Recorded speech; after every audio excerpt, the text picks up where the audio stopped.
हरे कृष्णा।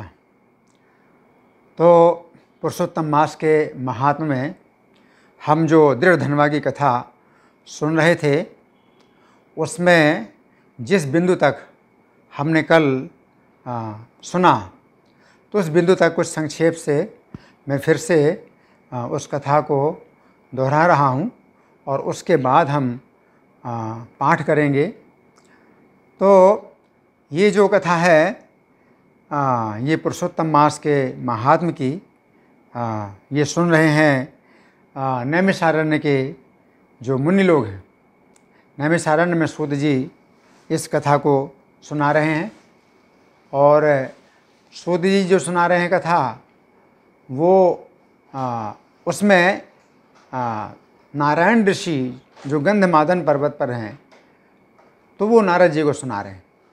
तो सूत जी नैमिषारण्य में कथा सुना रहे हैं और सुना रहे हैं उस कथा को जो कि गंधमादन पर्वत पर नारायण ऋषि नारद जी को सुना रहे हैं। तो उस कथा में अभी तक ये बात आई थी कि राजा दृढ़धनवा है देश के राजा थे। उनकी रानी थी गुण सुंदरी और इतने सुखी, इतने समृद्ध, सब प्रकार की शक्तियाँ और सब प्रकार का सहयोग। तो उनके मन में चिंता हुई कि मैंने क्या ऐसा कुछ विशेष कर्म किया कि मुझे इतनी शक्ति, इतना सुख, इतना समृद्धि प्राप्त हो रही है। तो इनके दिमाग में एक चिंता बैठ गई। फिर आगे चल कर के वन में गए, तो वन में एक वृक्ष के नीचे बैठे हुए थे राजा। उस समय एक तोता वृक्ष में बैठ गया और मनुष्य की बोली में उसने बोला। तो उसने क्या बोला कि इस भूतल पर अतुल सुख को देखकर आत्म तत्व के संबंध में विचार आप नहीं कर रहे हैं, तो भवसागर से कैसे पार जाएंगे। तो मनुष्य की बोली में जब तोता बोला, तो इनका जो है अब मन बहुत ही चिंतित हो गया कि तोते के कहने का क्या अर्थ है। इस प्रकार से अपने महल में आए तो राजा ना तो मंत्री से बात करते हैं, ना सेनापति से बात करते हैं, यहाँ तक कि अपनी पत्नी से भी बात नहीं करते हैं। और बहुत चिंतित रहते हैं।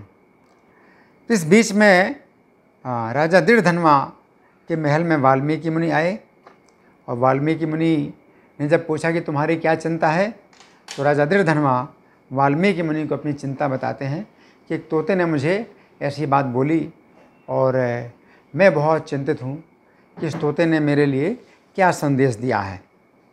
तो वाल्मीकि मुनि एक मुहूर्त तक ध्यान करते रहे। तब राजा दृढ़धनवा को उनके पिछले जन्म की बातें बताईं और ये बताया कि हे राजन, आप पिछले जन्म में ताम्रपर्णी नदी के तट पर रहते थे और सुदेव शर्मा नाम के ब्राह्मण थे। आपकी पत्नी थी गौतमी, बहुत ही पतिव्रता, बहुत ही सुंदर और सब प्रकार के उसके अंदर स्त्रीयोचित गुण थे। उस समय आपने अपनी पत्नी से विचार किया कि पुत्र के बिना जीवन बेकार है। तो पत्नी ने कहा कि ठीक है, भगवान विष्णु की आराधना करो। तो पति पत्नी दोनों ताम्रपर्णी नदी के तट पर 4000 वर्ष तक भगवान विष्णु की आराधना करते रहे और भगवान विष्णु गरुड़ पर बैठ कर के आए और सुदेव शर्मा ने और उनकी पत्नी गौतमी ने भगवान को प्रणाम किया, स्तुति की, नमस्कार किया और एक सदाचारी पुत्र मांगा। तो भगवान जो है बोले कि देखो ब्राह्मण, तुम्हारे जो है मस्तिष्क की रेखा में 7 जन्मों तक पुत्र नहीं है, तो पुत्र नहीं मिल सकता। तो सुदेव शर्मा जो है भगवान की बात सुन करके मूर्छित होकर गिर गए और पत्नी भी बोली कि हे स्वामी, यदि भाग्य का बल ही ज़्यादा बलवान है, हरि भजन से ज़्यादा बलवान है, तो ठीक है, भाग्य पर ही आधारित रहो। तो उस समय गरुड़ जी को बड़ा दुख हुआ। भगवान से बोले कि प्रभु, आप तो भाग्य को ही बदलने वाले, सबके कर्मों को मिटाने वाले, आप अगर ऐसा कहेंगे तो आपकी भक्ति फिर रसातल में चली जाएगी, आपकी भक्ति कौन करेगा अगर आप ऐसा बोलेंगे। तो भगवान गरुड़ जी से कहते हैं कि गरुड़ जी आप जो है इस ब्राह्मण को एक पुत्र दे दीजिए। तो भगवान की आज्ञा से गरुड़ जी ने पुत्र दिया सुदेव शर्मा ब्राह्मण को, और ये भी कहा कि चूँकि आपके भाग्य में पुत्र नहीं है तो पुत्र तो मैं दे रहा हूँ, लेकिन उससे आपको सुख भी मिलेगा और दुख भी मिलेगा। तो इस प्रकार से एक पुत्र हुआ सुदेव शर्मा को, और बहुत ही सुंदर, बहुत गुणशाली, इसका नाम रखा सुखदेव। और सुखदेव जो बालक था ये अपने सहपाठी बालकों के साथ में खेलता भी था, पढ़ता था, अपने माता पिता को सुख प्रदान कर रहा था, गुरु को सुख प्रदान करता था। लेकिन एक दिन इनके घर में देवल मुनि आए। सुदेव शर्मा ने उनको प्रणाम किया देवल मुनि को, और देवल मुनि ने कहा कि बालक तो बहुत ही श्रेष्ठ है, गुणवान है, लेकिन इस बालक में एक बहुत बड़ा दोष। तो देवल मुनि ने कहा कि बालक तो बहुत गुणवान है, लेकिन एक दोष ये है कि 12वें वर्ष की अवस्था में ये पानी में डूब के मर जाएगा। तब सुदेव शर्मा बहुत शोकमग्न हो गए। फिर पत्नी के साथ विचार करते रहे। पत्नी ने कहा कि जो होना होगा वैसा ही होगा, तो इस विषय में जब हम कुछ कर नहीं सकते हैं तो फिर शोक करने की क्या आवश्यकता। तो इस प्रकार से अपने शोक को त्याग दिया। अब जब बालक 12 वर्ष का हुआ और जिस दिन इसकी मृत्यु होनी थी, तो उस दिन सुदेव शर्मा अपने घर से दूर जंगल में कुछ समिधा लेने के लिए गए थे, पूजा की सामग्री लेने गए थे। और जो बालक था ये घर के पास बावली में जो है स्नान कर रहा था और अपने साथियों के साथ खेल रहा था। तो अपने साथियों को खेल खेल में चिंतित करने के लिए बालक ने नीचे पानी में गहरी डुबकी लगाई, और उस डुबकी में वो इतना नीचे चला गया पानी के अंदर कि फिर ऊपर आने में उसको बहुत देर लग गई, और इस प्रकार से उस बालक के प्राण निकल गए। अब वो बालक जो है फिर कुछ समय के बाद पानी के ऊपर उसका मृत शरीर तैरने लगा, और सुदेव शर्मा अब विलाप करने लगे। उनकी पत्नी गौतमी थी, दोनों पति पत्नी मिलकर के उस बालक को गोद में लेकर के विलाप कर रहे हैं, और विलाप कर रहे हैं, हे कृष्ण मेरी रक्षा कीजिए। उसी समय क्या हुआ कि पानी बरसने लगा। 1 महीने तक पानी बरसता रहा, लेकिन ये पति और पत्नी दोनों अपने पुत्र के शोक में ना तो ये समझ पाए कि पानी बरस रहा है, और ना इन्होंने भोजन किया और ना पानी पिया। इस प्रकार से 1 महीना बीत गया। लेकिन भगवान ने योग इस प्रकार से बनाया था कि जिस दिन बालक की मृत्यु हुई थी उसी दिन से पुरुषोत्तम मास शुरू हुआ था। तो यद्यपि पुरुषोत्तम मास का ये महात्मा कुछ नहीं जानते थे, लेकिन पुरुषोत्तम मास का जो है ये पूजन हो गया। तो उस समय भगवान कृष्ण प्रकट हो गए, सुदेव शर्मा के सामने प्रकट हो गए, और भगवान ने कहा कि आप बहुत भाग्यशाली हैं, अब आपका जो पुत्र है ये 12,000 वर्ष की आयु वाला हो जाएगा। तो सुदेव शर्मा बड़े चकित हुए हैं, और भगवान से उन्होंने प्रश्न किया कि हे प्रभु, जब मैंने आपको प्रसन्न करने के लिए 4000 साल तक तपस्या की थी, उस समय तो आपने मुझे बड़े चुभने वाले वचन कहे थे कि मेरे भाग्य में पुत्र नहीं है, और अभी जो है मैंने आपकी आराधना नहीं की, मैं तो अपने पुत्र के लिए शोक करता रहा, लेकिन अब आपने इसको 12,000 वर्ष की जो आयु दे दी है, इसके पीछे कारण क्या है, आप प्रकाश डालिए।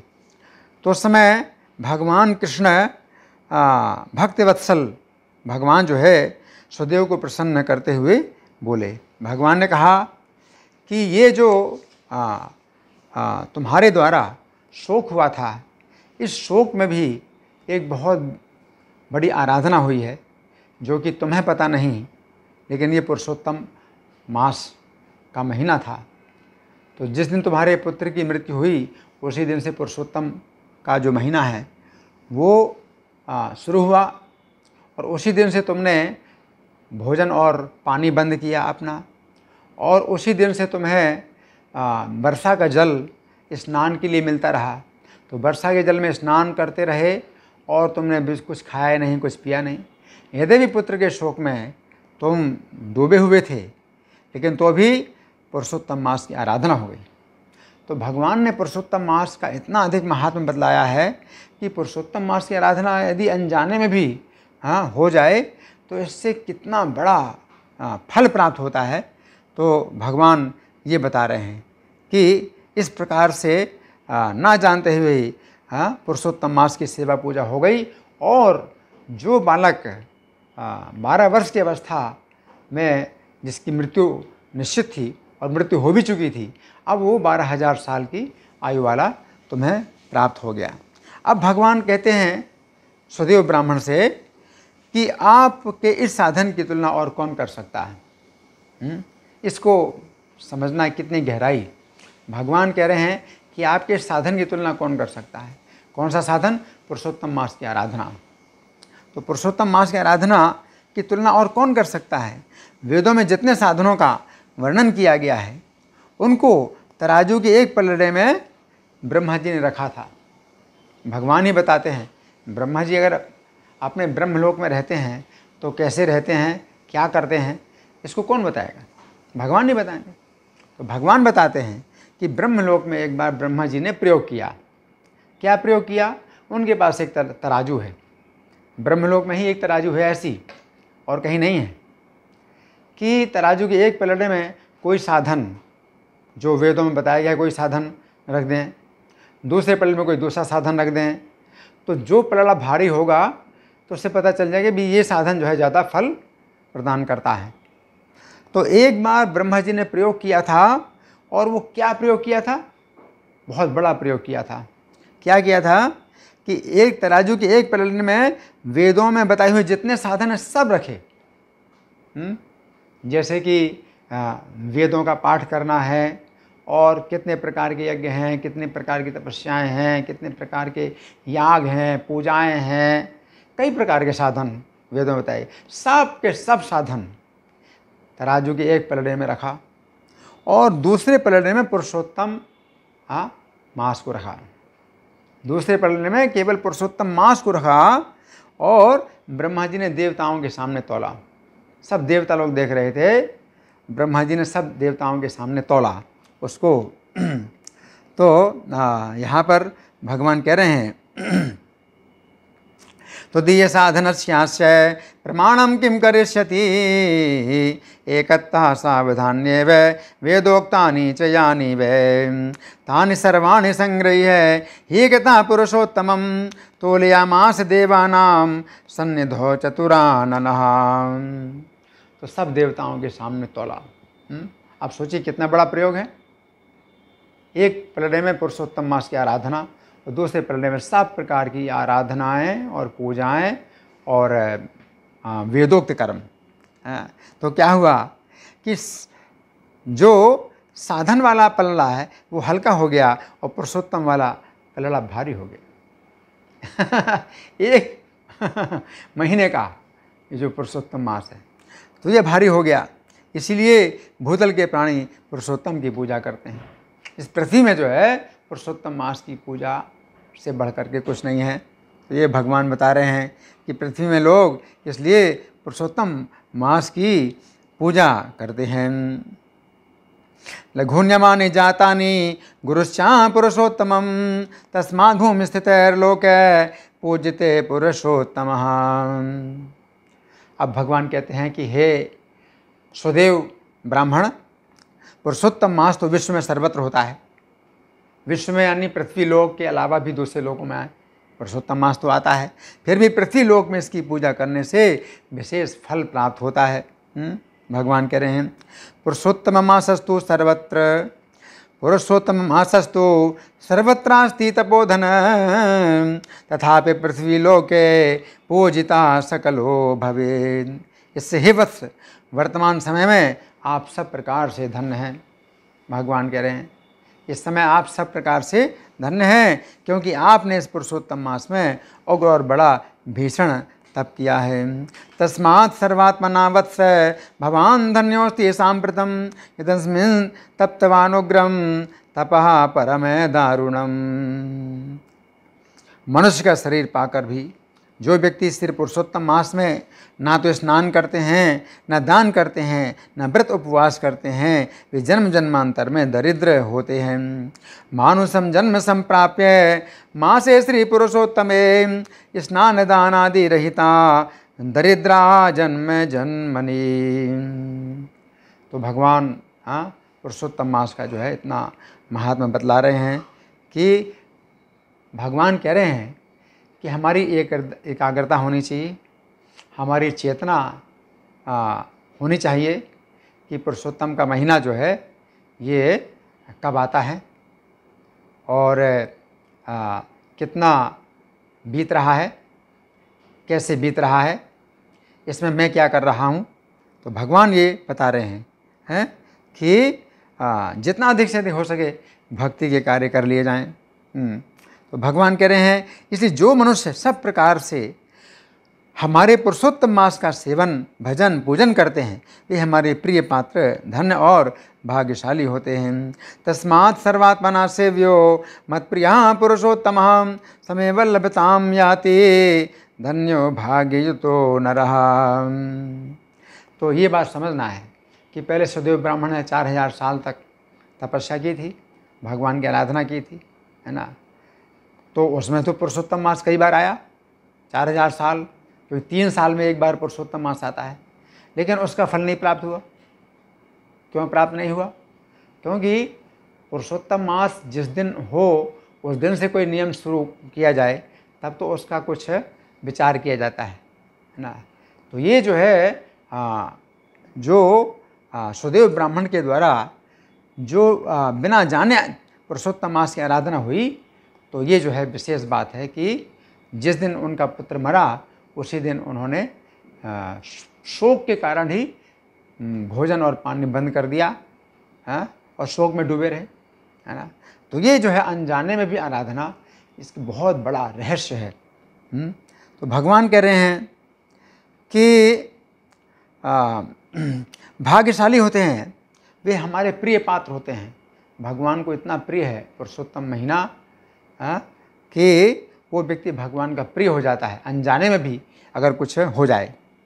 तो श्री नारायण जो गंधमादन पर्वत पर बैठे हैं नारद जी को बता रहे हैं, क्या कह रहे हैं, हे नारद, जगदीश्वर भगवान इस प्रकार कहकर गरुड़ पर सवार होकर अपने वैकुंठ धाम को चले गए। एवं मुक्त्वा हरिशीघ्रम जगामे जगदीश्वर वैनतेयम समारोह्य वैकुंठम अमलम मुने। इस प्रकार भगवान जो है सुदेव ब्राह्मण से कह करके अपने वैकुंठ में चले गए। अब जो सुदेव शर्मा और उनकी पत्नी गौतमी अपने मरे हुए पुत्र को जीवित देख करके दिन रात निरंतर प्रसन्न रहने लगे और सोच रहे हैं कि पुरुषोत्तम मास की क्या महिमा कि मेरी अज्ञानता में भी पुरुषोत्तम मास की आराधना हो गई और ये पुरुषोत्तम मास जो है मुझे बहुत फल दे रहा है। कितना फल दे रहा है? पुरुषोत्तम मास की सेवा से मृत्यु के मुख में गया हुआ मेरा पुत्र उठ खड़ा हुआ। सपत्नी कहा सुदेवस्तु मुदेहर निशम भृशम मृतोत्थितम सुखम दृष्ट्वा पुरुषोत्तम सेवनात् अजानतो ममे वासीत पुरुषोत्तम सेवनम तदेव सफलम जातम येन पुत्रो मृतोत्थितः। अरे आश्चर्य की बात है कि ऐसा महीना कहीं भी देखने में नहीं आया। इस प्रकार विस्मयान्वित होकर उस पुरुषोत्तम मास का भली भांति आराधना और पूजन करने लगे। तो पुत्र को तो आयु 12,000 साल की प्राप्त हुई, तो अब ये जो है पुरुषोत्तम मास की आराधना पूजा करने लगे। अहो एतादृशो मासो न विदृष्टः कदाचन इत्येवं विस्मयाविष्ट तम मासम समय पूजय।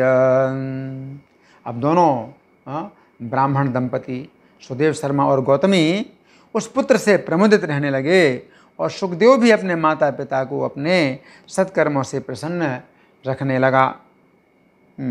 तेन पुत्रेण मुमुदे सपत्नी को दुजोत्तम पितरम नंदयामास सुखदेवोपि सत्कृत।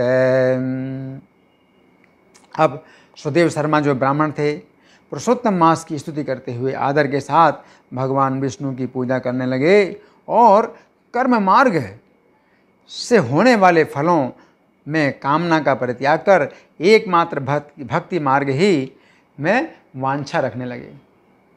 कर्म और ज्ञान से रहित भक्ति जो शुद्ध भक्ति है। तो सुदेव शर्मा जो ब्राह्मण थे अपनी पत्नी के साथ में भगवान की शुद्ध भक्ति में लग गए, कर्म और ज्ञान से रहित जो भक्ति होती है।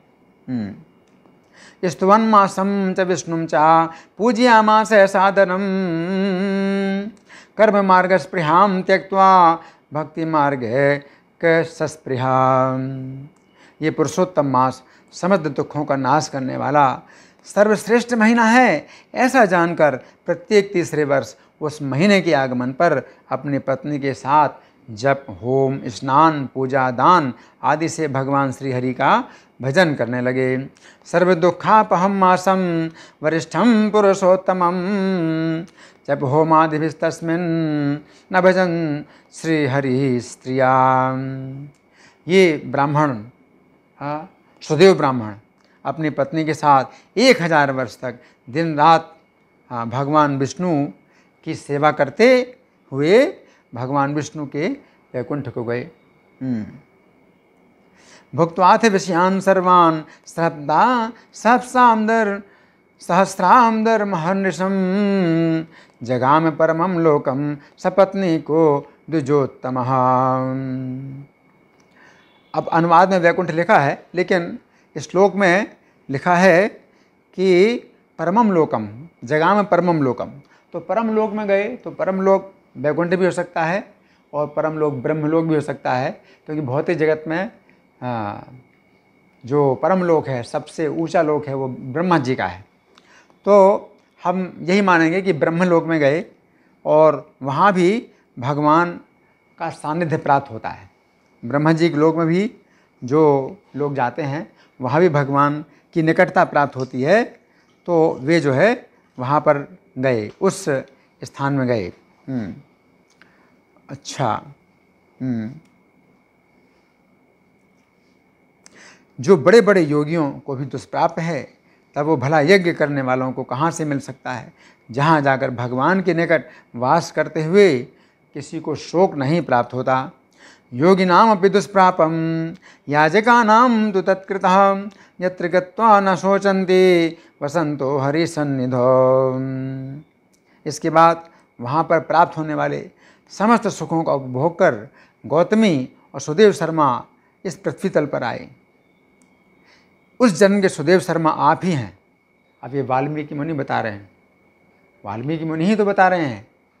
दृढ़धनवा राजा जो चिंतित थे कि तोते ने मुझे क्या कहा, तो वाल्मीकि मुनि बता रहे हैं कि आप वो सुदेव शर्मा हैं, ब्राह्मण हैं और इस जन्म के दृढ़धनवा नाम से विख्यात राजा हुए हैं।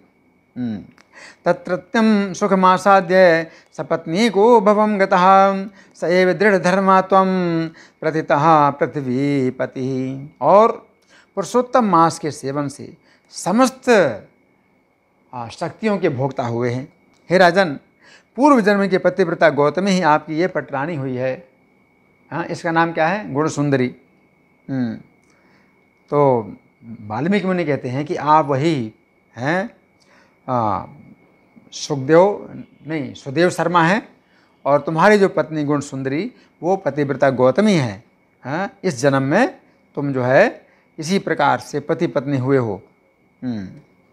पुरुषोत्तम मासस्य सेवनाथ सकलर्धिभाग महर्षि यम पुरा राजन गौतमी पति देवता। तो हे राजन, अब वाल्मीकि मुनि कहते हैं, हे राजन, मुझसे आपने जितने प्रश्न किए थे उनके उत्तर मैंने दे दिए।